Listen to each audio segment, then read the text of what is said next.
हिमांशु जी, आपको नमस्कार। आपके सभी दर्शकों को नमस्कार। वंदे मातरम, जय हिंद। आपने एक बहुत पुरानी शायरी सुनी होगी, मुझे पता है आपको भी वो शायरी पसंद है। हो गई है पीर पर्वत से पिघलनी चाहिए, अब नहीं गंगा हिमालय से निकलनी चाहिए।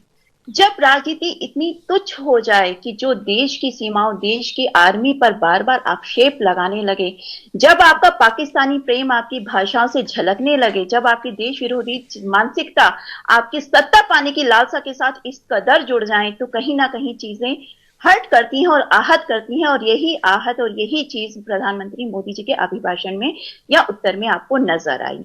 राहुल गांधी जी जो लगातार अपने आप को युवा कहते आए हुए हैं, अगर उनकी उम्र का वापस में गौर से देखा जाए तो हमारे भारत नागरिक होने के नाते वो अधेड़ उम्र की आयु के आते हैं, लेकिन अपने आप को प्रेजेंट ऐसे करते हैं वो जैसे युवा हैं, क्योंकि उन्होंने संसद के बाहर का आचरण, संसद के अंदर का आचरण लगातार संसद की गरिमा को नुकसान पहुंचा रहा है।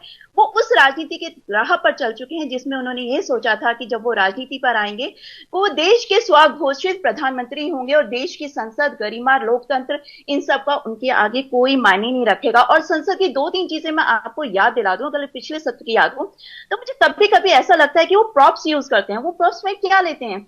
संविधान की किताब सिर्फ दिखाने मात्र के लिए लेते हैं, लेकिन उनकी जिम्मेदारियों का याद नहीं रखते। भगवान शिव के वो फोटो लेकर जाते हैं, हमारे गुरुओं की वो फोटो लेकर जाते हैं, और उसके बाद में जो वो वाक्य बोलते हैं वो पूरे देश के लोगों को आहत करने वाला होता है। तो ये सारी नीतियां और ये सारे प्रपंच जो राहुल गांधी लगातार रच रहे हैं और जिसके तहत आगे बढ़ रहे हैं, तो मैं फिर से अपनी शायरी के साथ अपनी बात समाप्त करूंगी। मुझे मालूम है ख्वाब झूठे हैं, ख्वाहिशें अधूरी हैं। डेफिनेटली राहुल गांधी जी के ख्वाब झूठे हैं, ख्वाहिशें अधूरी हैं, लेकिन राहुल गांधी जी की सारी बातों को सुनना और मानना कांग्रेस की मजबूरी है। तो यह राजनीति जो होनी है, चाहिए थी कि आप बजट में जो चीजें